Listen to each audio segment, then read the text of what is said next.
Is it playing? It isn't playing, is it? Put headphones on. You can sit down.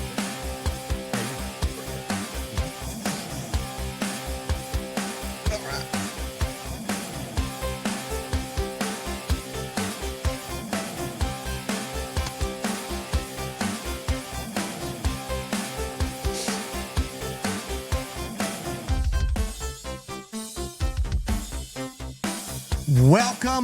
Welcome once again to the greatest podcast you've never heard before until tonight. Actually, maybe the last couple weeks. And as you probably might be able to tell from the awesome sign behind me, this podcast is called Talk 80's to Me. No, not Talk 80's to Mel. That's not an L, that's an exclamation point.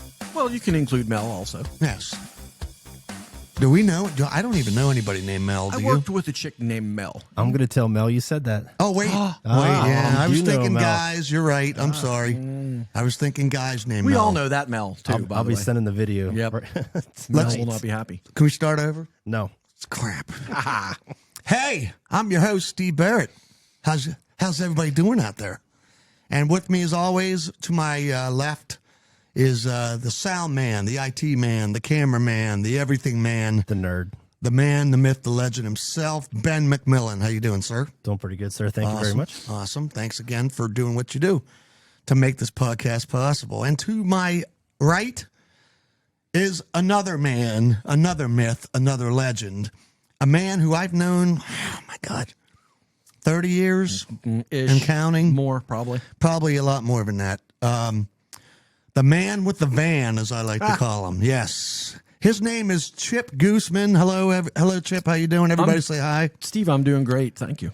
Don't leave a bro hanging, man. I want a handshake. That's there going you to be go. the thumbnail for the video. I'm nervous. Trying to get a handshake. I know. I'm like, what's the... The camera's How making me rude. nervous. I know. So I get it, by the way. So yes, listen. So with all due respect to our previous guests, we had two the first week and two the second week. I only wanted to bring one in this week because the topic tonight, there's only one other guy I could think of that has as much knowledge and wisdom about this topic. And I should say before we start that kids, send your parents to bed. Yeah. Get your Cinemax up and running on the basement television. That's right. Preferably the RCA big picture tube, right? Yep. With the knob channel turner up on top. Yep. Because it's midnight, it's Friday night or Saturday night, depending on what night you're home. And Cinemax is getting ready to show some awesome movies. Cinemax, as it's also. Cinemax. Now, in the 90s, they became famous for Shannon Tweed pictures. And Andrew Stevens, I believe, starred in a lot of those. Yep. And they always had great titles like Fatal, whatever, Fatal, yes, something. Fatal Sex. I don't know. Fatal Touch. Yes. Something like that. That's probably actually, someone Google that because I'll bet it's a movie. And then part 4, too. There was always like 9 of them. Yes. And then I always felt like you had to see the first 8 before you saw part 9 of the sex movie because you didn't want to get You don't lost. know where you're at. Right. Exactly. You want to get lost in the plot.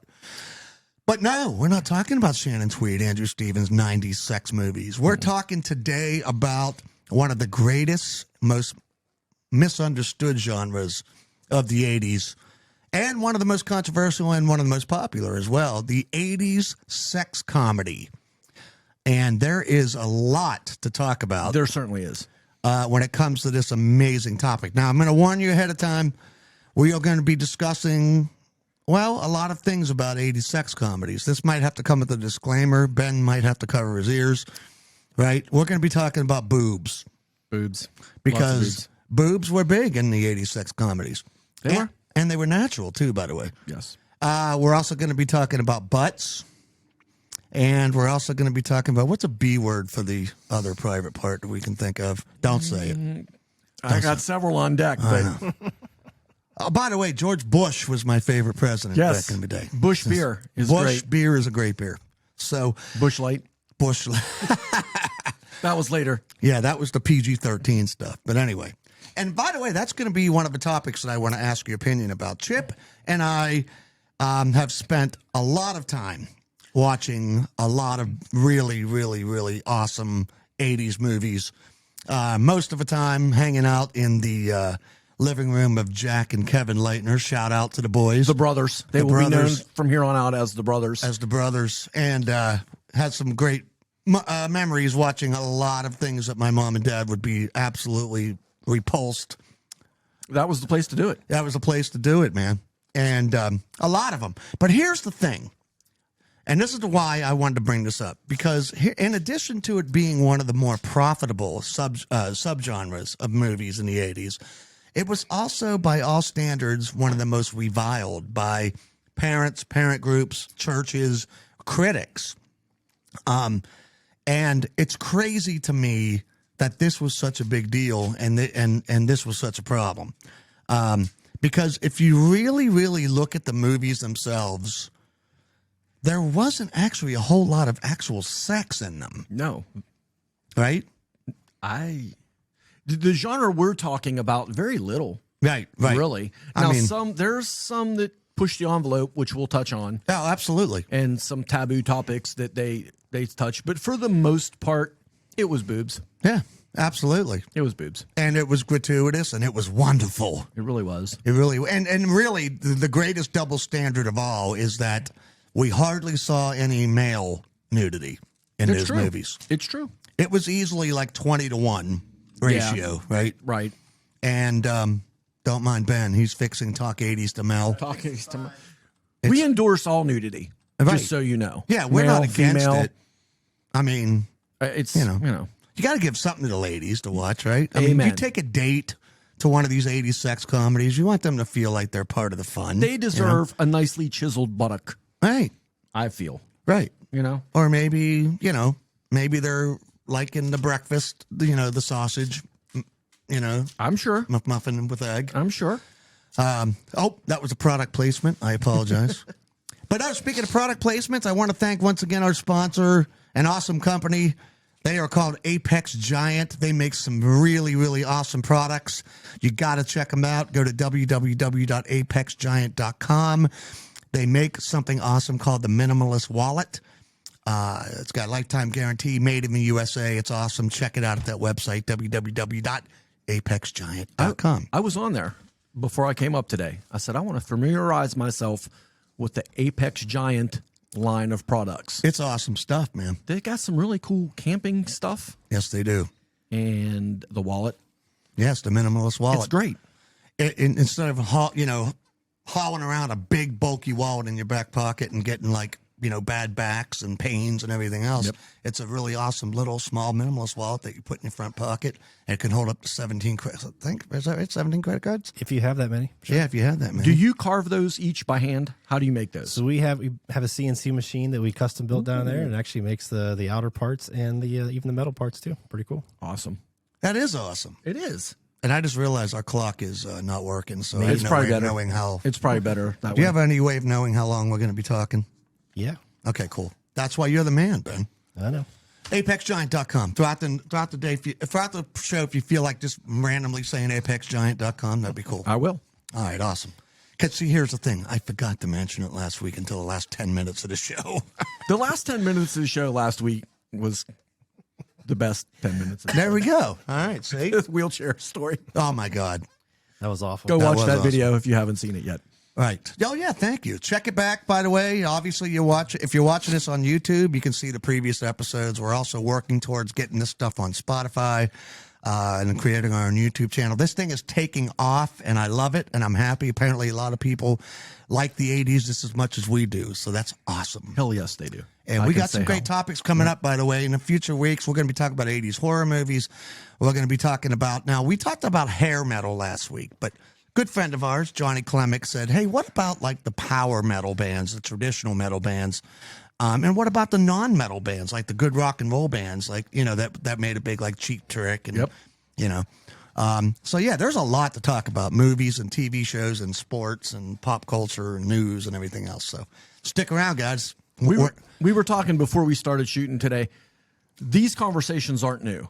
Steve and I and John and Greg and Brian, all of us, Joe, these are conversations that have taken place on Leitner's porch, various street corners, the parking lot of Cortex on any given Friday night. We're just rehashing what we've been talking about for 35 years. Mm-hmm. The movies, the music, all that stuff. But you know what?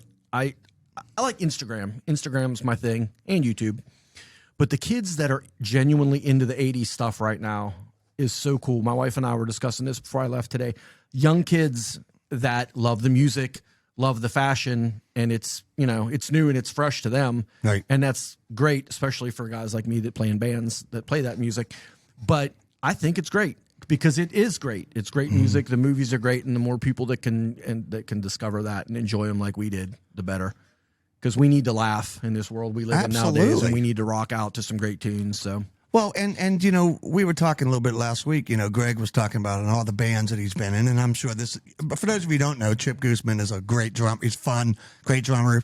Hit and Run, a local band in our area that's been around for quite some time, and has seen its share of great musicians. Yep. Throughout its long tenure. We've had a lineup, let me tell you. Yeah. How many years has Hit and Run been around?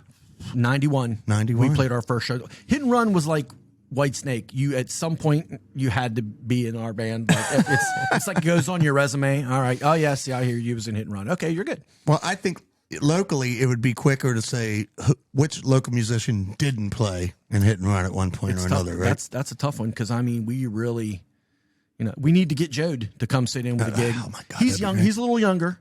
Right. He's a little younger generation, but he loves he's old school. He's got an old school soul, man. Yeah. That's what I love about him. We do a jam night every now and then, and we just get all of us together, and we all know the same songs. So. Of course. Well, that's what I was getting to, too, because obviously you're going to say the same thing Greg said, but would you say that most of the stuff you play in cover bands is 80s? Yes. And that's the stuff that people like? It is. They want to hear, that they dance to? Poison, Def Leppard, Motley Crue, Bon Jovi, John Cougar.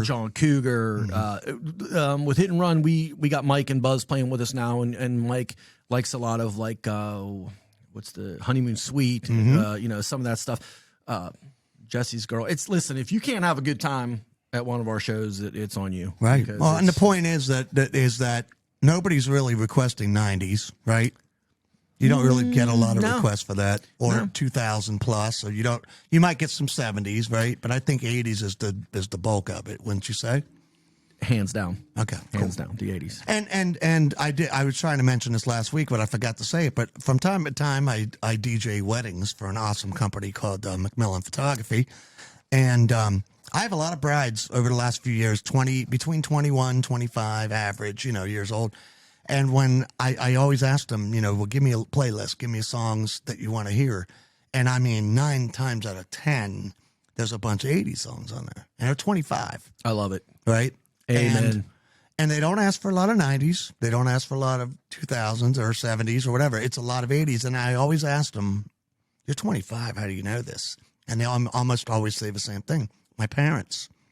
So there are a lot of parents who are doing a good job out there raising their kids right. Absolutely. Ben, you should take notes. I'm younger than you are. Expose them to the 80s. 90s. But 80s sex comedies is why we're here. And I thought this was interesting because I pulled up online. I said, because I was going to ask you, how do you define the quintessential 80s sex comedy? I'll tell you. I was thinking about this. Today I went up I have a little building in my backyard where my drums and stuff are. It's the little man cave shack. Awesome. And I've got Steve once described it as if Greene County had a Hard Rock Cafe, that would be it. Yes. Because it's so full of 30 years of band memorabilia and song lists and empty beer cans. But that's where I buy the... And we're back. And we're back. And we're back. I'm glad I didn't say something embarrassing right before I said Is somebody going to get the poop emoji again? That will be me, I'm sure. So I don't know if you caught it, but he actually, during the show, he actually said Ben has to go poop. What I did, when I went back home, I edited, I swapped it out and made him say I had to go poop. So it's actually, he said me, but I switched it. So I can't make fun of him on the show Nope, because he'll he'll just edit it out. Don't torture the editor. Right. He will get you. So I don't know why he keeps pausing. This is like the third time this has happened now. So anyway, Okay, restart. so where were we? I was in my building. The quintessential 80s. Give me the definition. The definition. You were looking at your list. My movie collection. Right. And I'm looking and I'm thinking, what constitutes an 80s teen sex comedy? And I'm looking through these movies, and I've got like Back to the Future, and I'm like, well, definitely 80s, but not a teen sex comedy. Right. You know, there were a couple middle of the road ones. Caddyshack, not really by definition.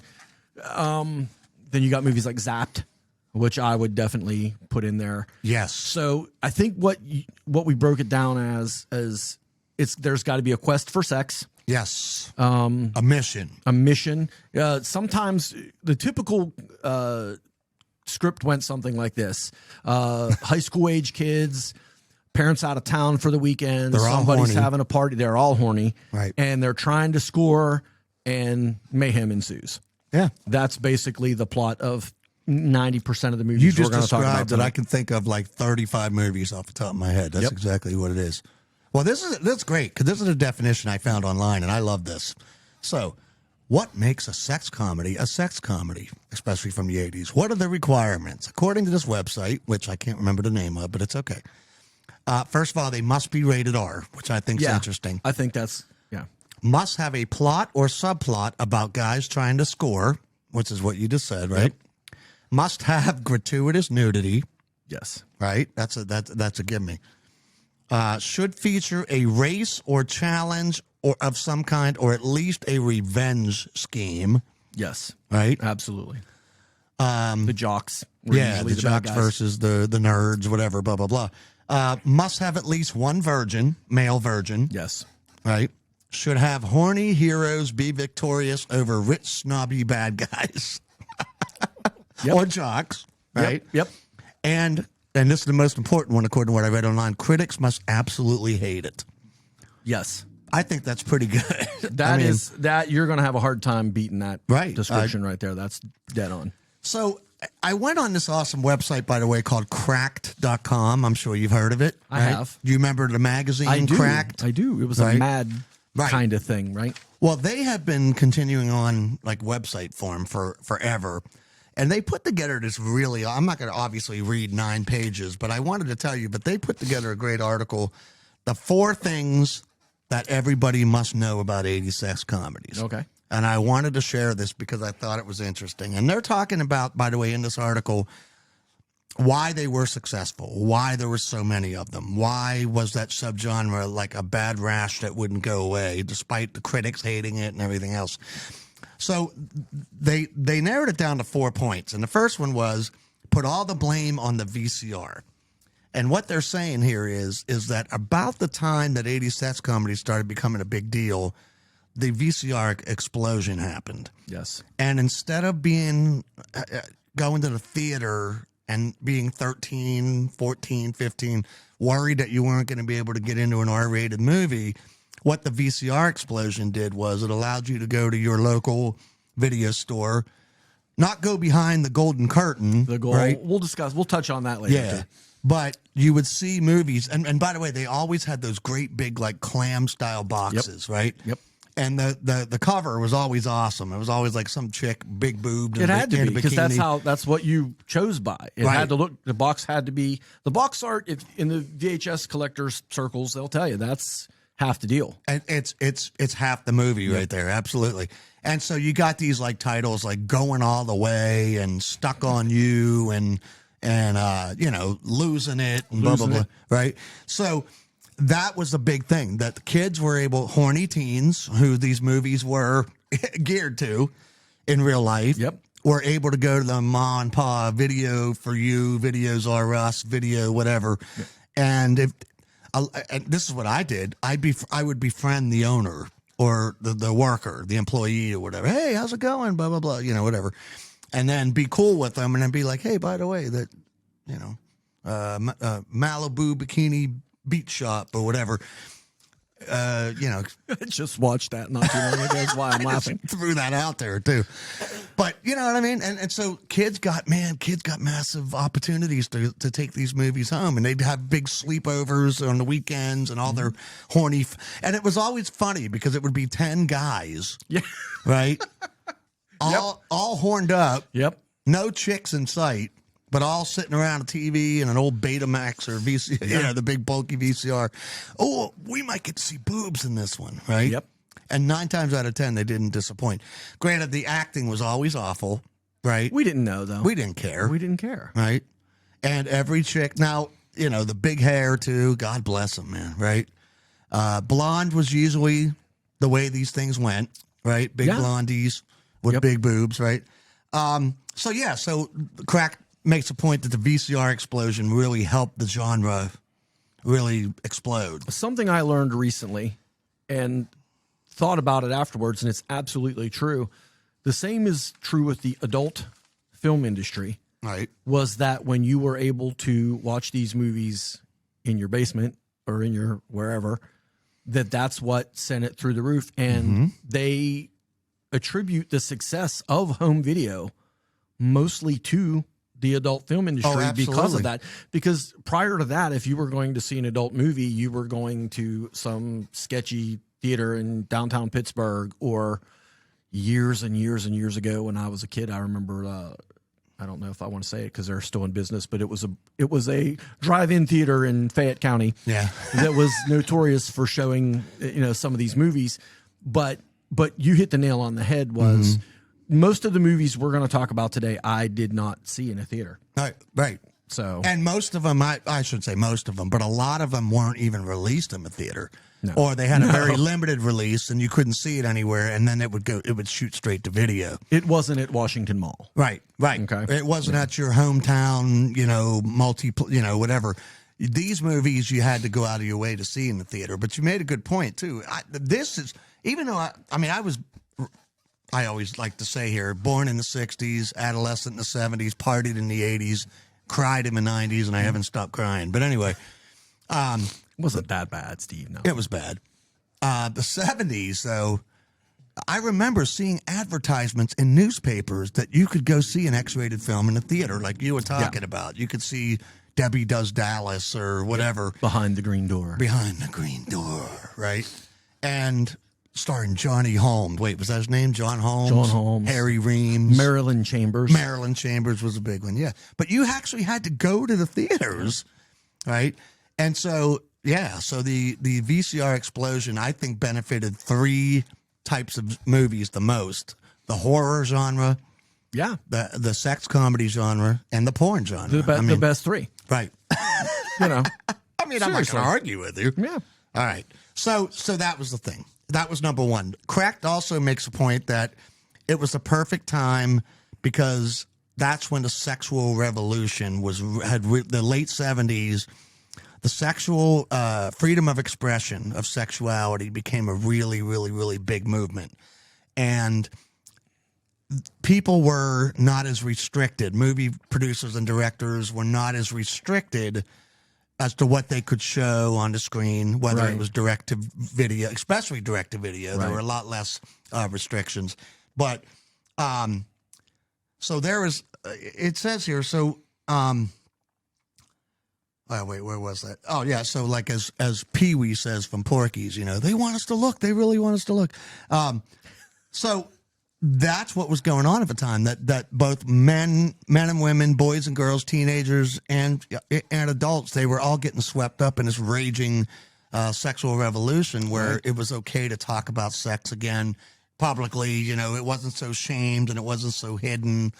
But the ironic thing about that was that most of the people watching the sex were hiding behind closed doors to do it. I was going to say not all of the teen sex comedies were watched by teens. Right. You know, but we did our share. We as did. Best we could. But, you know, I'm sure dads, you know, rented the occasional bikini car wash also.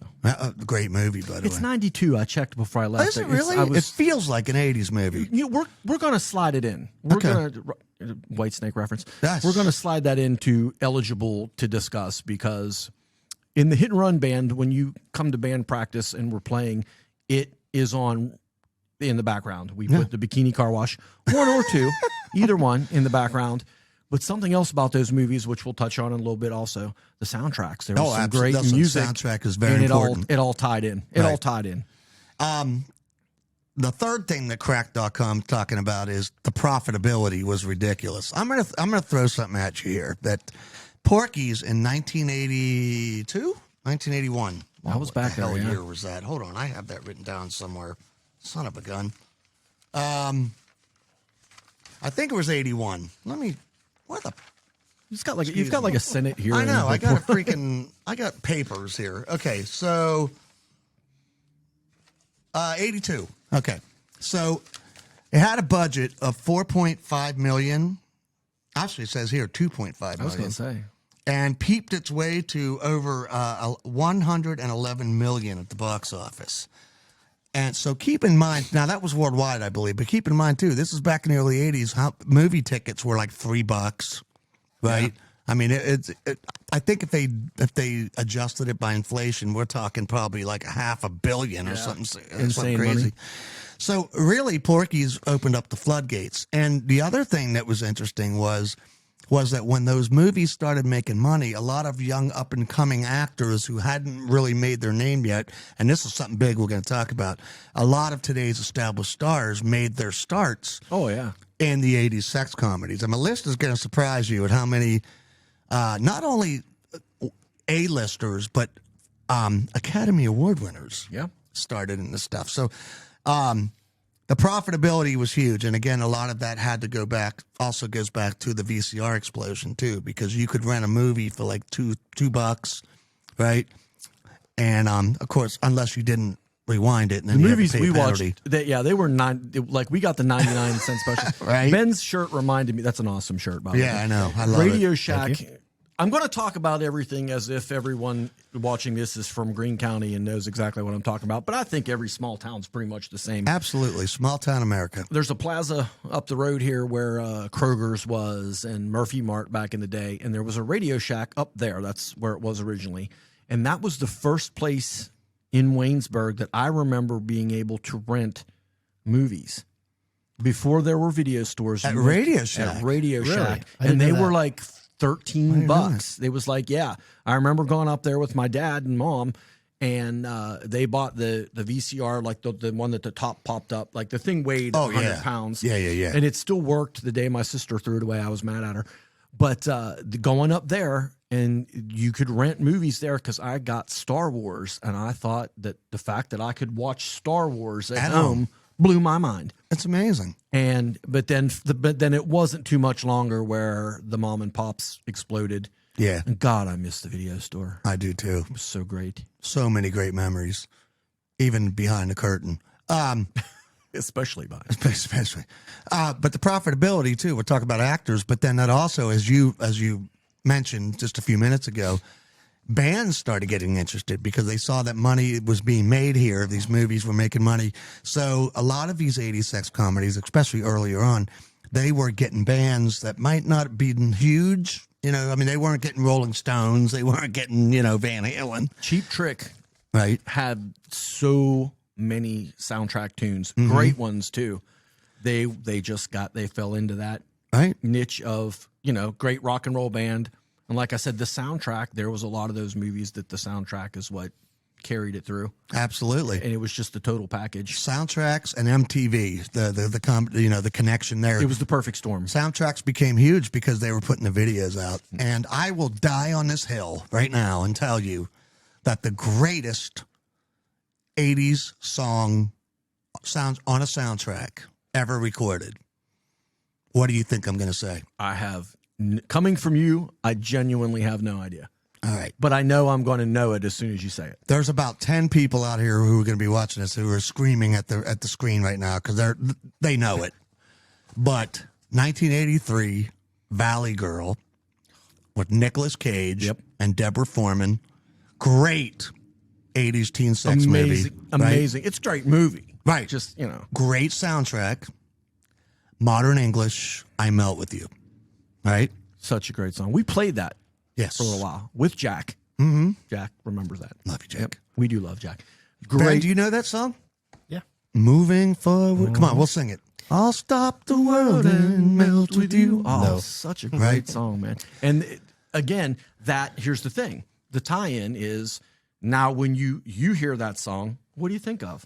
Valley Girl. Yeah, absolutely. It's perfect. I love it. And it takes me back to a better, simpler, more fun time. It's a great song. Ironically, I believe it's the only hit that band ever had, major hit. That I know of, Right. yeah. But that was a huge hit for that movie and for the band. It was awesome. So the profitability became a big thing, actors and bands. And then the very last thing, which I think was interesting, that Crack said, was that as quickly as it began, it seemingly ended. And they have some very interesting theories on this. That even though you got your, like your casual, every once in a while, like as the 80s progressed, that you didn't get as many. Like 1982, there was probably like 30 of them released in 1 year. But as we got later in the 80s, we started seeing fewer and fewer before. And Crack.com actually makes a pretty good point that, number one, the era of the very small, low-budget independent movies started kind of falling by the wayside. And it became more big-budgeted, big actors. You had guys like Arnold Schwarzenegger and Sylvester Stallone. And so companies started getting less and less interested in the little movie when they knew that they could make $100 million off an Arnold Schwarzenegger movie and put their money in their machine behind those kind of movies. I think that parallels MTV. Right. And here's why. When MTV first came out, it was such a new concept that a lot of bands didn't make music videos. Mm-hmm. And a lot of, you would get a lot of live performance videos and stuff, but the bands that did make videos are the iconic videos that we think of now, like Talking Heads, Once in a Lifetime, absolutely. these videos that have never left. So it's kind of the same with the movies, is when, this VCR came along and everyone could afford one and everyone had one in their basement family room and you could rent these movies. The low budget drive-in movies, because that's where you would have saw these movies prior to renting them, would have probably been the drive-in. Right. And they then, like you're saying, they said, oh, hey, this is making money. Let's dump more money into it. Right. So then it kind of, Well, and right, absolutely. And Cracked also makes a couple extra points that even though obviously the internet wasn't a real thing yet, a big thing at this point, but in the late 80s, America, America Online did start making some inroads, believe it or not, that early. And Cracked makes the comments that that downloading took hours, but it was a lot more secret, even way back then, than sheepishly renting a copy of Hots. Do you remember the movie Hots? I do. I know it's not an 80s movie. It was 79, I think, but my That God, counts. what a great movie. We're going to give a couple year leeway on either end of the decade.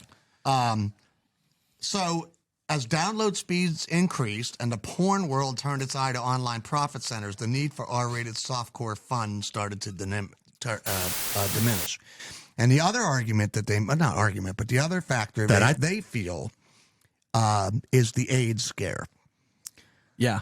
That all of a sudden, promiscuous teens, dirty, smutty comedies, horny teen, high school kids trying to score. The AIDS thing became a huge issue, obviously, for us, for the entire country. It did, yeah. And according to them, let me see this. It says by 1988, 32,000 new cases and more than 10,000 deaths were reported from AIDS. And I think they say that the movie companies took note of that and said, you know what, maybe we need to, stop pushing this kind of stuff out. Let's focus on violent action films with Arnold Schwarzenegger. Let's kill people, but let's not promote sex or, promiscuity. And I think it makes a valid point. It definitely does. It's kind of like you guys were talking in the last episode with music. When the 90s came around and when the Gulf War came around, society's view on things changed, and then the art is a reflection of that. And I think that's kind of the same thing right there, is the sexual revolution kind of came to a screeching halt there for a while. Right. And it wasn't, sex is always going to sell. It always Whether is. it's It always advertising or has. movies Absolutely. or television, whatever it is. But it was a thing. And I definitely agree with that. Yeah. It's not something I would have thought of off the top of my head, but it definitely makes sense. And, the other thing that they say too is that a lot of movie companies thought in 1999, for those of you who remember, American Pie, which I can't believe that came out in 99, but it seems hard for me to fathom that movie's like 25 years old. Well, it's crazy, but a lot of companies predicted that was going to bring on the rebirth of the sex comedy. And we saw a little bit of a renaissance. You know, we had movies like Waiting, and we had, what was that, Old School. Old School. You know, we saw some mainstream attempts at bringing back that sex comedy, but it didn't really stick around. I think that was lightning in a bottle. I think I don't know that it'll ever come back again the way we knew it. Right. Because of the budgets. I don't know. You know, with YouTube and the internet and people doing things on their own now, maybe there's some creators out there that are going to pick up the baton and make some terrible movies. I know in the horror genre, they do, you know? Oh, absolutely. So, but it's the only movie I can think of off the top of my head that would fit into our genre that's a modern movie, as I'll call it, is Superbad. Mm-hmm. Because that was another one I that remember broke big. watching Superbad and just, first of all, it's hilarious. Second of all, it's Do you see that movie, Ben? it's what we just said. It's guys trying to get laid, the one night, the big party, you know, all the misadventures they go through trying to score the booze. I think they probably sat down and said, let's write a cheesy 1982, and it worked. Yeah. And it worked, and because everything, you know how everything's rehashed and recycled nowadays. We got 14 Karate Kids and Footloose and all these remakes. They and made a reboots. remake of Valley Girl, which I didn't even know. I saw that thumbing through one of the menus and just looks kept going. terrible. You can't reproduce those 80s. That's like somebody trying to remake Fast Times at Ridgemont High. Don't give them any ideas. All right. There's probably somebody pitching it right now as we speak. Don't. Well, in the 2000s, Howard Stern announced that he wanted to remake Porky's. And I was so against that. Right. I mean, you know, but thank God he ended up not doing it. Repaint the Mona Lisa. No. Well, Right? Man. So we're saying Porky's and the Mona Lisa should be mentioned in the same sentence. Every day. Every day. Every day. So let's talk about famous actors who starred in 80s sex comedies. All right. We're gonna make this like a fun little game. I'm gonna give you an actor, and then you're gonna tell me what 80s sex comedy they starred in. I might not do as well at this as you. Okay. Let's fire away. Let's see what I got. Academy Award winner, multi-time Academy Award winner Tom Hanks starred in what 80s sex comedy? Bachelor Party. Bachelor Party. Perhaps Yes, one of good the job. greatest. Absolutely. One of the greatest sex comedies of all time. And no one remembers the TV show Bosom Buddies that broke Tom Hanks. Do you remember that show, Ben? I watched that a lot. Yep. Yeah. I was Name little. the other guy. Yeah, blonde hair. Yeah. He What's was his an actor. name? He went on to act for a while too, but I forget his name. Peter Scolari. That's it. Yeah. Yeah. I do not know how I meant. I don't kept know how that. you remember that either. I do not know how I retained that. I don't know my wife's birthday, but I know Peter Scolari starred in that 45,000 years ago. All right. This one's a tricky one. And here's why. Because he's not in one, but two. Nicolas Cage. Oh, well, we mentioned one. Valley Girl. Nick was in Fast Times. He was a fast food worker. And did he speak? No. I don't think he had a line. He was in All American Burger, right? Yes. Yeah. So Fast Times was his first movie, and he actually went by the name of Nicholas Coppola. Nick Coppola, that's right. Because he's a Coppola. Very few people might not know that. All right, you're doing well so far. This one might stump you. Okay. Johnny Depp. Everybody knows who Johnny Depp is. Everybody knows who Amber Heard is. I love Amber Heard. 80s Johnny Depp. Because he would have been young. Because he's younger than us, right? Yes. Now, he did star in a movie called Nightmare on Elm Street, which is obviously not a sex comedy. Right after Nightmare on Elm Street, which came out in 84, he made the 80s sex comedy. I can see the box. I can't remember. Private Resort. I legit have that on my laptop. And the other guy he was in it with was the guy from Northern Exposure, whose name I can't remember. So plot of that one was guys, they work at a country club, right? Hot chicks there. They're trying to score against the other rich guys that hang out at the country club. The country club was a big staple in those movies, too. Absolutely. It was either the beach, the country club, or high school, I think. Yep. Okay, next one. Tim Robbins, Academy Award winner Tim Robbins. I know this one. Fraternity Vacation. Yes. Fraternity freaking Vacation. I recently watched that one also. Great movie, by the way. It is legendary. It is a great movie. And it stars the nerd from Fright Night, whose name I can't remember the actor. But the plot of that complex movie was Spring Break. bunch of guys trying to get laid in spring break, and they have a bet to Yep. see who can score first. Good job on this. Here we go. Ready? 2 for this one. Okay. Tom Cruise. Are you counting?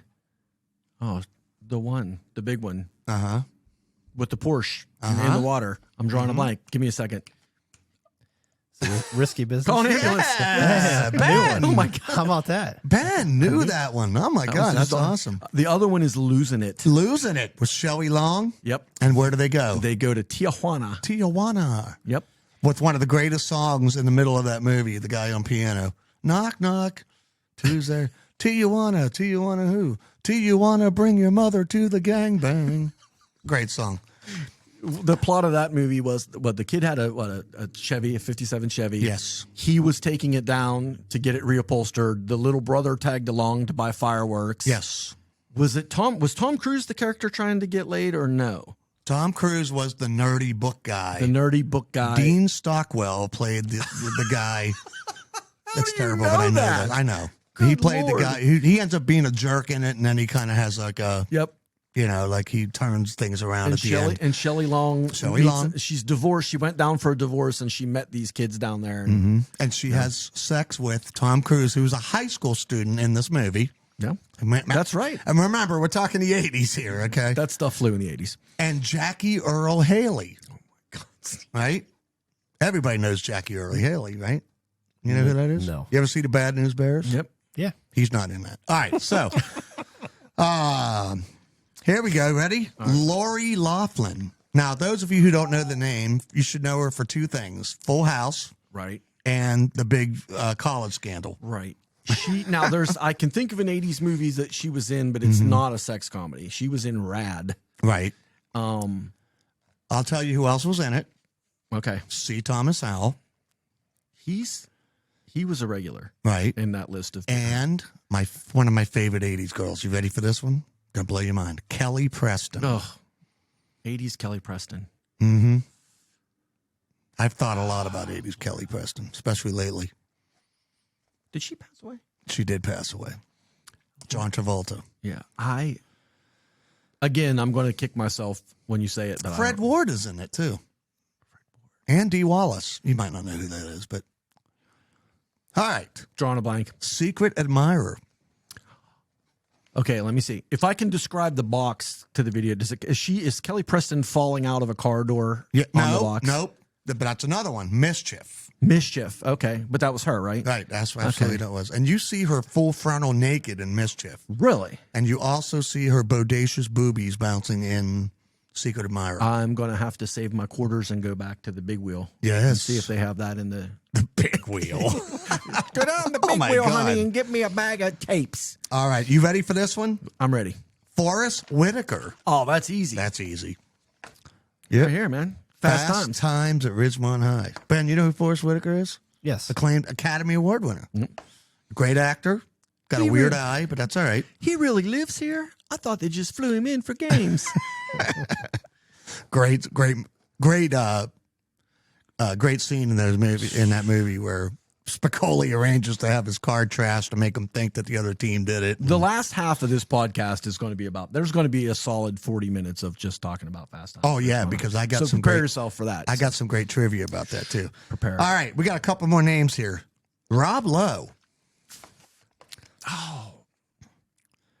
This is before he filmed himself having sex with an underage. You know what? And he should get credit for that because that's a thing now. And when he did it first, but Rob she was Lowe, underage, though. I mean, it was the 80s. It was the 80s. It was a different time. That stuff flew in the 80s.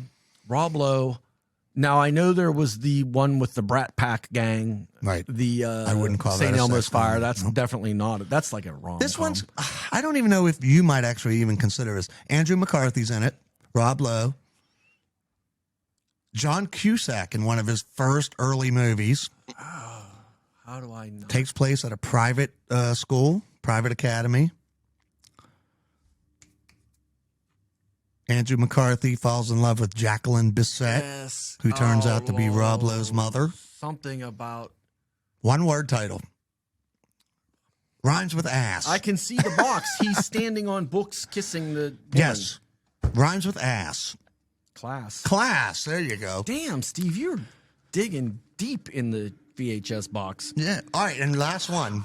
And don't even answer this because I know you. Ben, you know who like Academy Award winner and A-lister Sean Penn is, correct? Yes. Yep. He was in one of the biggest, greatest 80s sex comedies of all time. The most famous, I think. The most famous character. You have to say The that. quintessential Yes. character that we're talking about today. That's probably why I don't know it. Surfer. His name is Jeff Spicoli. Fast Times at Ridgemont High. Again. It's been a long time since I've seen that. But you did shout out Risky Business, so I was impressed with that.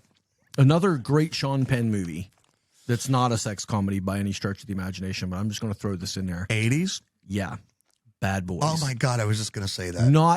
Not to be confused with the Will Smith, Martin Lawrence Bad Boys. And it's on, I think it's on Amazon or Netflix or something. It is. Go watch that movie. It's freaking awesome. Kevin Leitner would he right now? Kevin Leitner right shaking, now nodding is- his head. he is. stunned that we're bringing this up. He is. Because, He should be here. We Yeah, need to get him absolutely. here. He should will be right here. coming. I All talked right. to him today. He'll be coming. But yes, definitely Bad Boys. Bad Just Boys. Check that out. With Sean Penn, S.A. Morales, and Ali Sheedy, Ali Sheedy, that's right. and Clancy Brown played the main bad guy in that. It's a dark movie. It's not a comedy, and it's not No, a it's boob brutal. movie, but it is a great It is movie. amazing movie. Chip, I'm going to throw this at you because this is where you shine. All right. We're going to spend a couple minutes on this. Now, on this next topic about 80s sex comedies. The best 80s sex comedies that nobody knows. Oh, good Lord. Let's throw out some names there in case people want to check these out. They want to YouTube them or... All right. You know. Hamburger. What do you recommend? The movie. Hamburger the motion picture. movie. I'm dedicating that to Craig Music, who owned a video store and it right now is also sitting at home nodding, going, "Yep, it's a great Yep, one." yep. Hamburger the movie. You had. I'm just pulling these out randomly. Screwballs, hard bodies, like you said, hots. There was a movie called Joysticks Yes. about arcades. That's just so weird. Yes. There's a movie, Kevin Leitner will love this one also, Surf 2, it was called. There is no Surf 1, All right. it's just Surf 2. Surf 2, the trilogy, I think, or something like that. It was Surf- weird. It Yeah, was like... it's, what's his name was in it? The redhead guy that's in all the 80s movies. Courtney Gaines, I think is No, the redhead guy. I don't know who you're talking about. Spicoli's buddy from Fast Times. Eric Stoltz? Eric Stoltz is in it. And Did Eric Stoltz win an Academy Award for I- Mask? I might think he have. did. I think he He did. was in Fast Times at Ridgemont High. But Absolutely. and then any number of movies with bikini in the title. Yes. That's how I search. My eBay search is bikini plus VHS. Yep, that's what a majority of the collection consists of. But just every beach, the word beach Yes, is interchangeable. beach is a big one, too. Party. There was a movie called Computer Beach Party. I actually don't know that one. Yeah, I need to get you a thumb drive. I have a lot of these downloaded. Jeez, man. You know what the cool thing, too, is I noticed when I was doing my research for this podcast, a lot of the full movies are actually on YouTube. Yeah. 80s Yep. sex comedies back in the day. I was able to watch Hamburger, the motion picture, and I completely forgot that Jim Varney was in it, Yep. the main bad guy, a.k.a. Ernest. Hey, Vern. Ernest, right?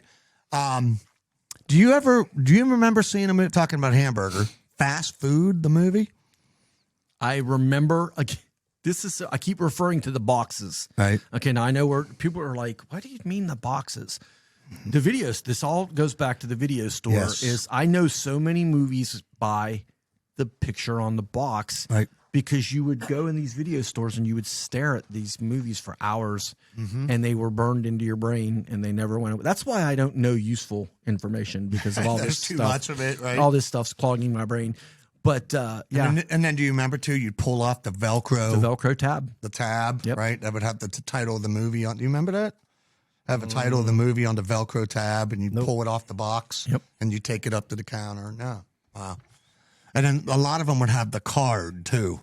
So, Yep. like, if you rented 9 times, you got the 10th one free. It was so great before Blockbuster and Killed it.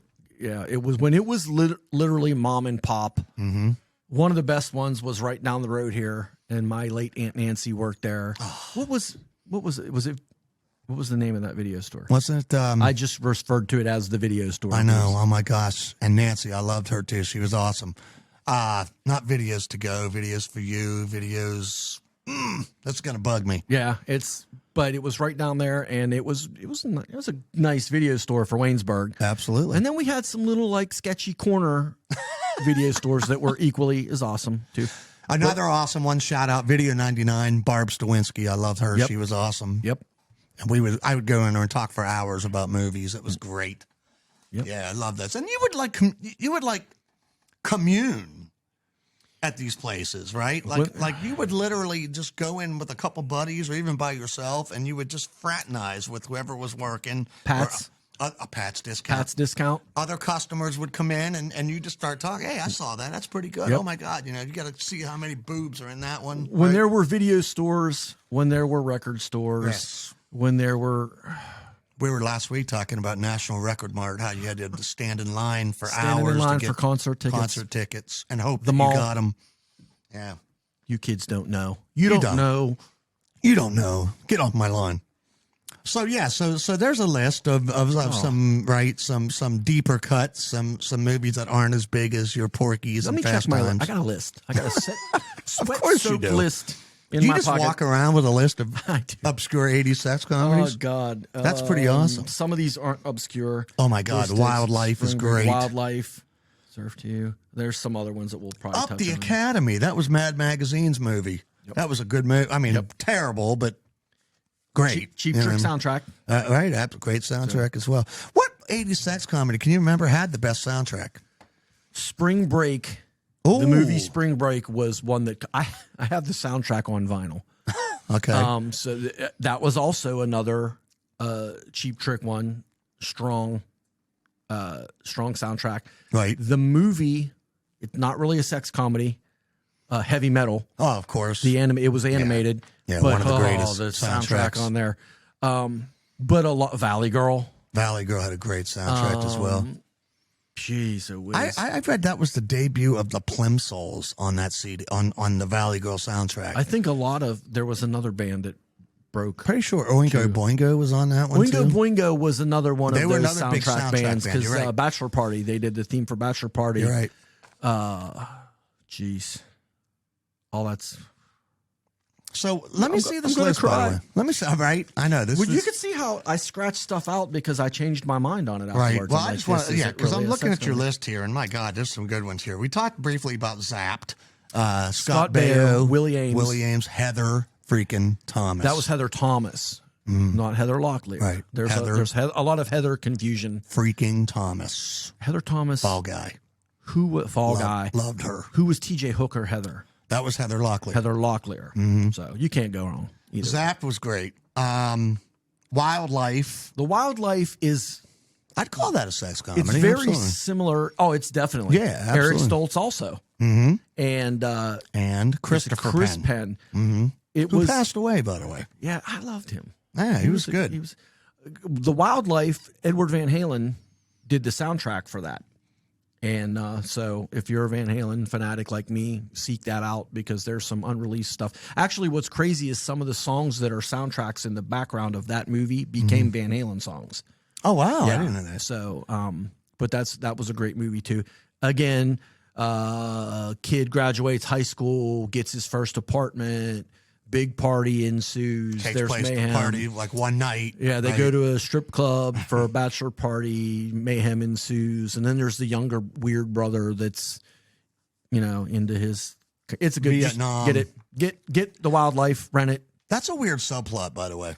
It is And very it's serious, but it worked. Randy Quaid played a strung out Yep. Vietnam vet guy. It was weird how that was like shoehorned in. I guess they felt like, oh, we got to do something serious Yep. in here. I don't know. Yeah, oh my God, this is great stuff. Okay, your favorite 80s sex comedy actor or actress? Just throw out a name. Man. Who do you think is synonymous with the 80s sex comedy? That's a tough one. I mean, we've obviously already said Sean Penn as Jess Spicoli is like the poster child. I'm trying to think of someone that was in a lot of these movies, like some lesser known dude because there were some of those, like you mentioned, C. Thomas Howell. Yeah, those guys went through. Eric Stoltz was in a lot of great friggin' 80s movies. He was. He was actually the first Marty McFly. Did you know that? I did not know that. They shot a lot of Back to the Future with Eric Stoltz as Marty McFly and ditched it because he wasn't funny. Wow. Yep, and you can find it on YouTube, the footage, but he's so great in everything he does. Not a sex comedy, but one of my favorite movies, Some Kind of Wonderful, with Leah Thompson and, oh my God, who's the other girl? I was obsessed with her. Short blonde hair. Oh my God. It's the tomboy girl that played the drums. Yes, she was in Fried Green Tomatoes, and I can't think of her name now. It's drawing a blank. Awesome. Yeah, she was awesome. Great movie. Some of those movies too, we deserve to give them a nod. They're not sex comedies, right? But any of those John Hughes movies, 16 Candles, John Breakfast Hughes, listen Club. to me. I'm going to bring you back sometime soon in the future, and we're going to do a whole special on John Hughes movies. I literally, the day he passed away, I literally cried. Yeah. Because that guy was, when you were a kid in Greene County and you got your driver's license and you were allowed to have the car for a Friday or Saturday night, we went to either Uniontown Mall or the Laurel Mall and saw all of those movies. All of them. All of them. And what a list, man. 16 Candles, right? Breakfast Club. Yeah. I don't know. Was some kind of wonderful was. I don't know if that was a John Hughes. Well, he movie. was. I think he produced. But it was the same group of people. Pretty in Pink. Pretty in Pink. Just all of those. They're all. I tell the kids at work all the time. I'm like, you gotta watch Breakfast Club, and you gotta watch. To this day, I still don't understand why Breakfast Club was rated R. There's absolutely nothing in it other than insightful, great dialogue. I don't know why. Yeah, it's rated R. It's weird. My son even loves that movie. He's like, I don't know anybody who doesn't. Like, yes, it is. Ben, you like that movie? Sure. The Breakfast Club? I was focused on it. I wasn't paying attention. Sorry. But you're looking at Talk Dirty to Mel, aren't you? Talk 80s to Mel, sorry. All right, so we mentioned this a little bit here. So earliest memory of watching an 80s sex comedy. We talked a little bit about the Cinemax, the TV. Is that what, was it VCR? It was cable. It was cable. In about 1981, late 81, 82, cable came to Rice's Landing, PA. It made it all the way down to the river. And we got cable, and it was Helicon Cablevision. Wow. And you had the big tan box on top of your TV, and it had a switch on it where you could watch the cable channels or the premium channels. Right. And we didn't have HBO right off. It was Showtime is what we had on Helicon. And then as the years went by, the other networks climbed aboard, but that's where we discovered MTV. Right. And then the all those cheesy, like you said, Friday night. And then another major player in that genre of movies, it came a little bit later, because I want to say this was more of a 90s thing than an 80s thing, but USA Up All Night. Oh, my God. With Rhonda Shear. And she would play movies like the ones we're talking about. Right. And that's where I discovered the Bikini Car Wash movies. I'm so glad you brought up All Night, because that was such an important staple of the 80s sex comedy viewing in the 80s. Absolutely. She was like the Elvira of teen sex comedies, right? Yep. And she also had really big boobs. She did. Wasn't afraid to show them. And it was not show them, but didn't show them off. Gilbert Gottfried take over? Oh, yeah, that's when I stopped toward watching the end. it. Yeah, then it became not cool anymore. But I remember watching those movies all the time. But if you're asking the first, it would definitely have been something in my parents' family room on cable. Fast Times was pretty early in there, man. I'm trying to think of something that would have come before that, and I can't. Well, this is cheating, but my earliest memory of a sex comedy was one we already mentioned, a classic, and that's Hots, Hots. Yep. I was at a buddy's house, and he had cable, and it was on at like midnight, 1 o'clock in the morning, and we stayed up after the parents went to bed and watched Hots. And it is to this day still one of my favorite movies of all time. The logo isn't it like the O is the female symbol? And Yes. there's Yes. again, and why do it's- I remember this? It's H period, O period, T period, S period. And it stands for Heather, O'Reilly, Terry, and Samantha. Really? The four main chicks. And Danny Bonaducci was in it, for God's sakes. Man. The legendary Danny Bonaducci. You know who that is? Yes, Stephen. Who Okay, that I is. didn't know if you knew or not. You're about an hour and 20 minutes in already, by the way. Oh, really? You guys Well, are on a roll. we're wrapping it up here. You're on a roll. So we talked about the thoughts about the video store experience. We talked about that. I wanted to throw you out there my top 10 sex comedies. I don't know if you have a list, but I was just going to whiz through this real quick. Go ahead, and then I'll see. Yeah. Okay. Because, and I am literally doing this 10 down to 1. So number 10 was Last American Virgin, 1983. Strong soundtrack. 82. Sorry. Yeah. It had another great soundtrack. Number 9 is Secret Admirer, which we already talked about. Okay. Number 8 was Losing It, which we already talked about. Tijuana. Number 7 is Hot Dog the Movie, which we have not talked about. Ski movie, right? Ski movie, Okay. absolutely. That Yep. came out in 84. Number 6, Up the Creek. I know, I saw it on Is it on here? Yeah, If I it's saw not, it on it there. should be. 1984. Number 5 was Bachelor Party. And by the way, I'm throwing these out there in hopes that you guys are out there writing these down so you can. That's the check whole these out purpose for of yourself. this. That's If it. you go watch one of these movies, we won. Today. You will thank us later. Number 3, wait, I'm sorry. Number 5 was Bachelor Party. Number 4 was Valley Girl, which we talked about. Number 3 is Hard Bodies. Now, I want to do a mad shout out to Hard Bodies. We haven't really talked about it. A lot of gratuitous nudity, a lot of fun. 3 old guys. They rent a beach house. They're trying to score with the chicks. They hire Scotty Palmer, Yep. right? Young surfer. And the reason why this movie is so monumental for me is because it's the debut of one band called Vixen. That's right. Yes, Vixen made their debut in this movie, and they play a couple of songs. Great movie, funny, a lot of gratuities, nudity. It's a classic. And Mr. Skin hails it as one of the greatest sex comedies of all time. And for those of you who don't know who Mr. Skin is, look it up. You won't be disappointed. There you go. And his Skin Cyclopedia, by the way.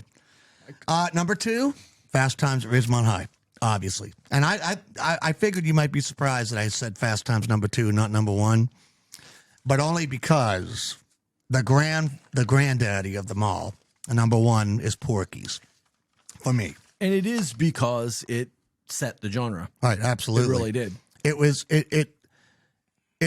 it opened the floodgates. I mean, I'm not saying these movies weren't made before or Right. whatever just because of Porky's, but they were certainly successful because of Porky's. Hands down. And I realized too when I was looking at my list, right? Last American Virgin 82, Secret Admirer 85, Losing It 83, Hot Dog the Movie 84, Up the Creek 84, Bachelor Party 84, Valley Girl 83, Fast Times 82, Hard Bodies 84, Porky's 82. 85 is your cutoff. It's, Yeah. is what we're saying. I guess. Did you want to add any of those? Do you want to put the? Let me read my scribbled on list real quick. I just want to touch on. I know we're supposed to be talking about movies, but we keep talking about the soundtracks in the Right. video store. Right. But that was all part of what we're talking about, which is something that, like, we're telling you guys, hey, go out and watch these movies, go out and watch these movies. But those aspects of watching these movies were what made it. Like, they might watch some of these movies and go, what's wrong with these guys? This movie Right. sucks.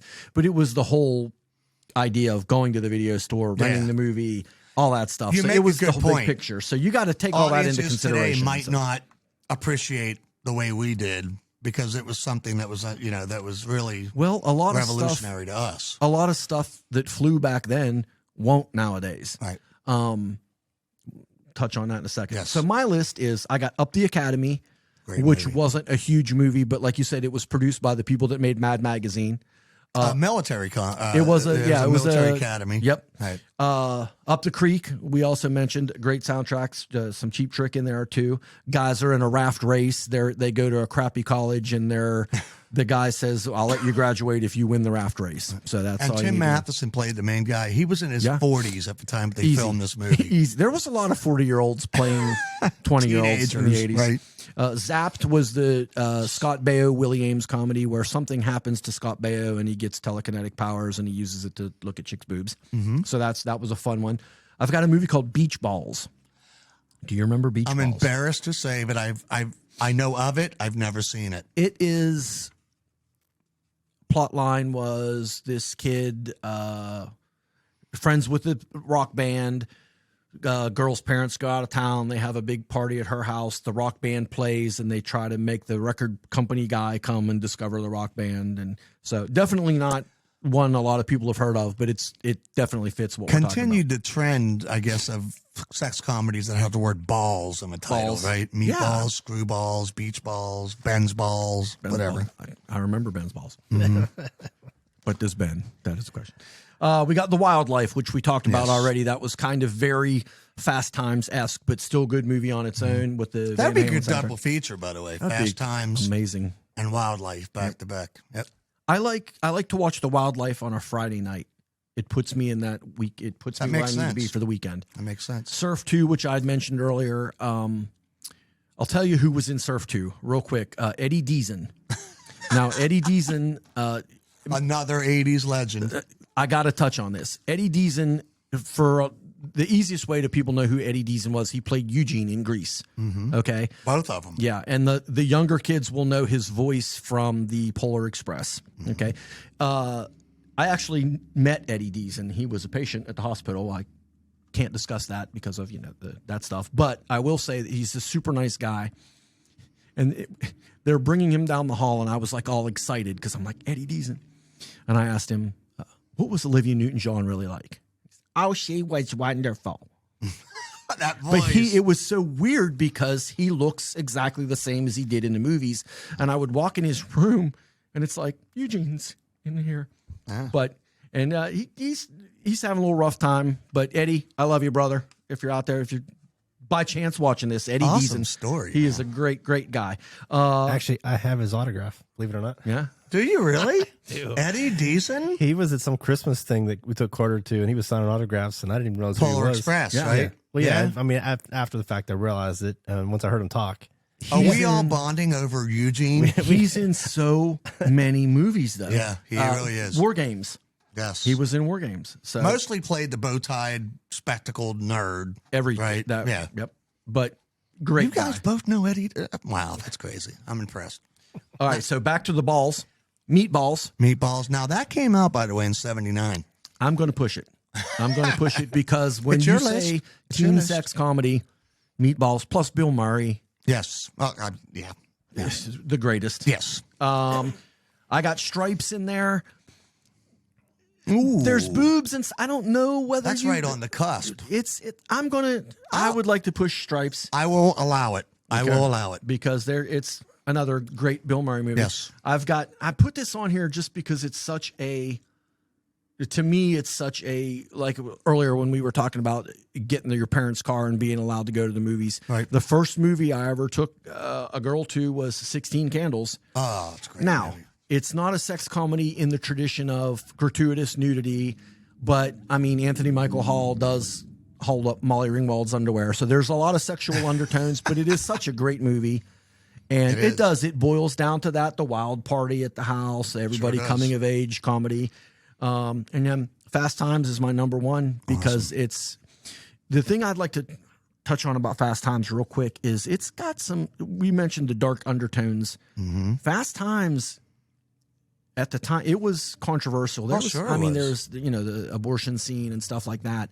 And there's a lot of stuff in that movie that made it more than just jiggly boobs brainless comedy. 80s Like sex comedy, right. it had a lot to say on, the state of kids at that time. It did. And everything like that. So it was a super important movie, but Sean Penn and his portrayal of Spicoli and stuff just ruined us. Yes. I mean, he ruined us kids because we all saw that and went, I'm Jeff Spicoli. I And we wanna all be went and just bought like Vans but it's such a great movie. Jennifer Jason Leigh, Phoebe Cates. Phoebe Cates. who was in a bunch of other movies. Absolutely. Google her. Private School for Filmography, Girls yes. was another great movie with Matthew Modine. Paradise. Willie Ames, right? Yes. So let me throw you out real quick. I know we're going longer than what we wanted to, I guess, originally, but I don't give a shit. Are you having a good time? I'm having a great time. I am too. I have a bedtime. Well, since you said Fast Times, I figured that was going to be your number one. So I wanted to throw out a couple interesting trivia tidbits that I found. So this was interesting. For his masturbation scene, Judge Reinhold brought a large dildo to work, unbeknownst to the cast and crew. Yep.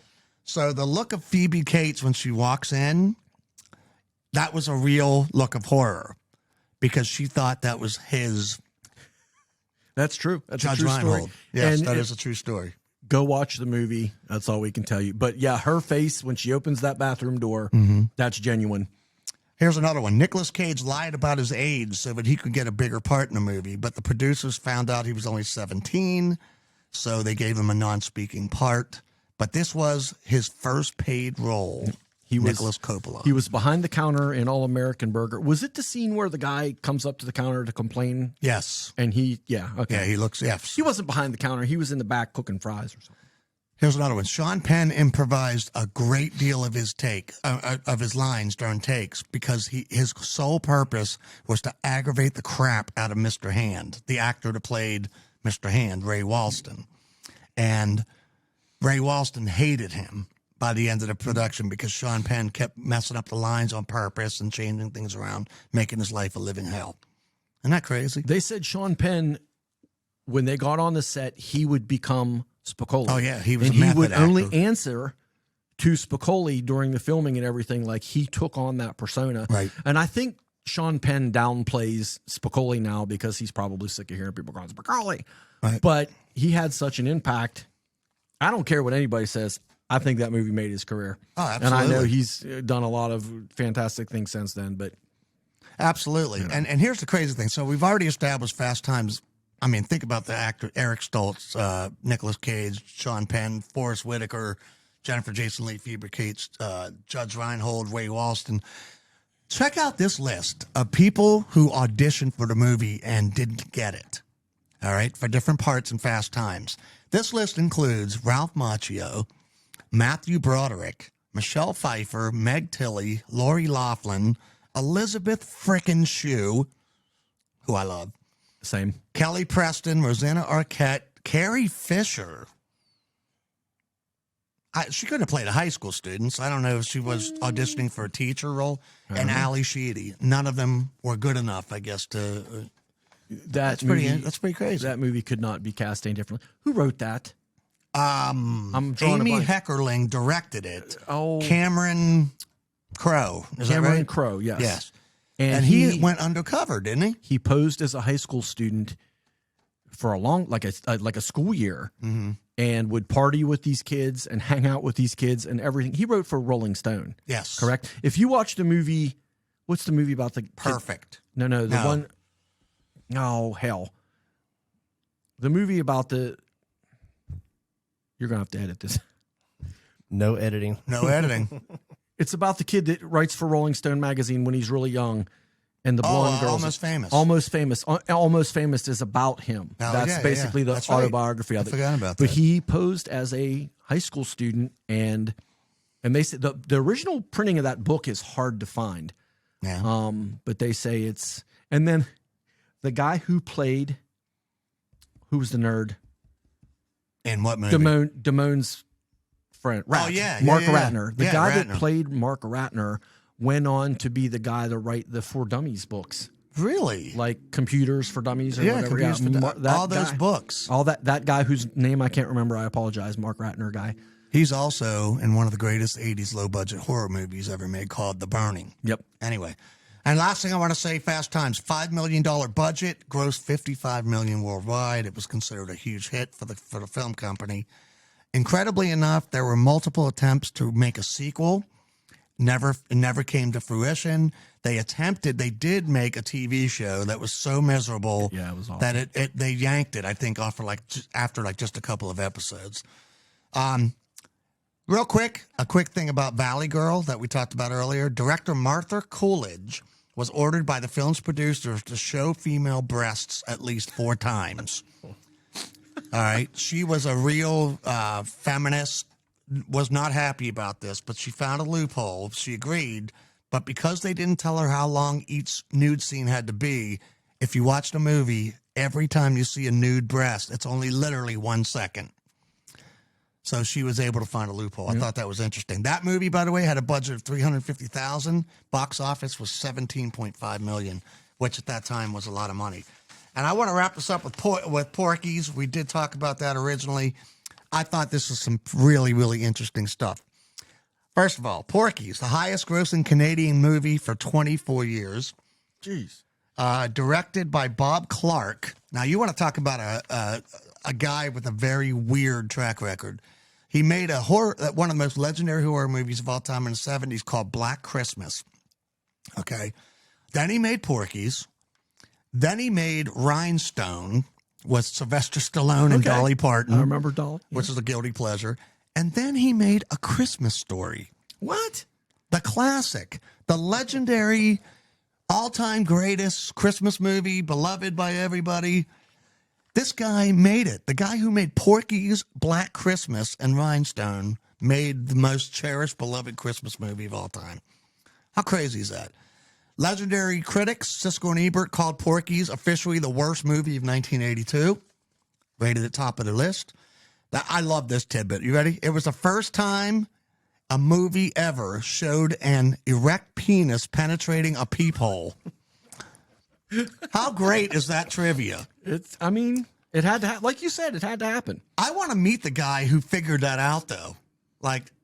Anyway, the first movie ever to gross over $1 million at the Irish box office, even though it was initially banned. In 1982, it was the 5th highest grossing movie in the United States. The movie was originally given an X rating before cuts had to be made. It cost a little over $4 million to make, grossed over $160 million worldwide. I made an error from before, and that was way back before ticket prices were a lot cheaper. So, pretty cool stuff. Did we leave anything out? We leaned pretty heavy on Fast Times, but Porky's, when you say teen sex comedy, the definition should be C, Porky's. This is how you know. Ben, have you seen Porky's? It's been a very long time. Very long time. Very long time. Here's the very interesting thing about Porky's. You hardly actually see any nudity in it. Yeah. It's more this the it's a lot of implied and it's dirty jokes. Yeah. Right. I even enjoyed thoroughly Porky's 2 the Next Day, although critics hated it too, and it wasn't as good as the first one, obviously. But Porky's 2 the Next Day is a fun one. That's where the KKK get involved. That was kind of silly. Definitely in the 80s. Yes, by the way. I forgot what I was going to say. You knocked me And out. right there's the thumbnail for the video. There you go. Me having a mild stroke. It's this stuff. Stuff flew in the 80s that certainly would not fly nowadays. But the music, the all that. Just find these movies. Find them. If you have to go on Netflix or if you have to go on wherever you get movies, where do you watch movies now? Well, listen, man, I found a lot of them on Tubi, Tubi. Okay. I found a lot of them on Prime. Now, granted, a lot of them you do have to pay for the rental, like it's like $2 or whatever. Worth it. Netflix does have a fairly decent amount, but not nearly anything as good as Amazon Prime. Vudu literally has any movie. Really? $3.99. I spent 2 whole nights typing in different movie titles from the 80s to see if they'd have it. And they have everything. I mean, granted, again, you got to pay for it. But I recommend checking YouTube first. Yeah. Because I'm finding a lot of these 80s sex comedies, a lot of movies, period, from the 80s, you can watch for free on YouTube. Whether it's legal or not, I don't know. But hey, one last quick question. And I think you already answered it because some of them were on your list. A big controversy, a big debate discussion online. I saw a couple forums, people saying, can PG-13 sex comedies be considered 80s sex comedies? That's what I was going to touch on when my brain froze. Okay. There's a hierarchy because, like I mentioned, 16 Candles. There was a couple sex seconds of boobs in 16 Candles, but it's not what I would consider a sex comedy. Right. But there are underlying tones of the quest for sex, so it should count. But then you slide into those movies where the plot was less and less and the boobs were more and more. Right. Like I mentioned the Bikini Car Wash movie. Right. I don't even think there is a plot to the Bikini Car Wash. It's literally just, so that's that end of the spectrum. Right. And then anything beyond that would be like, you're sliding into the behind the curtain realm like you were talking. But it's the same argument you guys had with what's hair metal and what's not as to what's a teen sex comedy. Well, and I wanted to bring it because two of my favorite sex comedies, quote unquote, from the 80s were PG-13. One was Just One of the Guys, right? I thought I have that written down. Did you write that one down? I At think some you did. point I did. And Can't Buy Me Love. Can't Buy Me Love, yeah. With Patrick Dempsey. Two great movies, high school. Both of them pretty much have, high school kid wants to get lucky, blah, blah, blah. Get in with the popular crowd. Yeah, get in with the popular crowd. And you do see boobs in Just One of the Guys. That's such a great movie. Beautiful pair, by the way, might I add. She You're was not pretty. kidding. Joyce Heiser is her name. Yes. It's the only film she ever made. Really? Yes. And she was hot. She was great in that movie. She was hot when she was a girl. I don't want to say she was hot when she was a guy. But, and then the other chick. She was groundbreaking. The chick that played in, what's her name? Amanda something. Peterson? Amanda Peterson sounds Was right. that her name in the movie, or No. was that was her real name? She passed away. She passed away. She had a very troubled life after the success of Can't Buy Me Love. And she sadly lost her life not long after I shouldn't say not long after. It might have been in the 90s, but the kid 2000s. from Can't Buy Me Love. Patrick Dempsey. Patrick Dempsey went on to become McDreamy. How we didn't mention him earlier than the end of the podcast, I don't know, because that kid was in crazy 80s movies. Funny movie called Loverboy, too, that he did. The pizza delivery guy? Yes. Yep, that's a great one. Order extra anchovies, and he comes to your house to have sex with you. That's right. Which would have been awkward if it was like you or me ordering it. I think that's what Jack did when he worked for Scotty's. You have to ask Jack. I don't know. So, Chip, I want to thank you for coming out tonight, man. This has been awesome. I earlier today when I told you what we were going to be talking about, you said, "Man, it's going to be a 3-hour show." Yeah.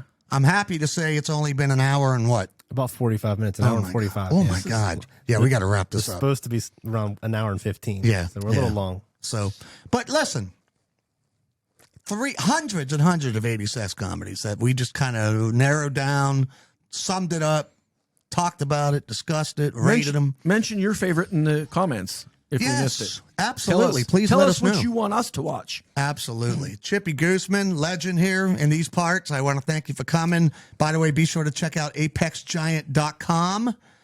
Say it, Apex Giant. Apex Giant. For awesome products, you got to go to www.apexgiant.com. Get that wallet, man. That wallet's minimalist wallet. Thank Father's you for Day coming up. Father's Day There coming you go. up. Ben, thank you once again for all that you do. Thank you, buddy. Talk 80s to me. I'm Steve Barrett, your host. Love you guys. Good night.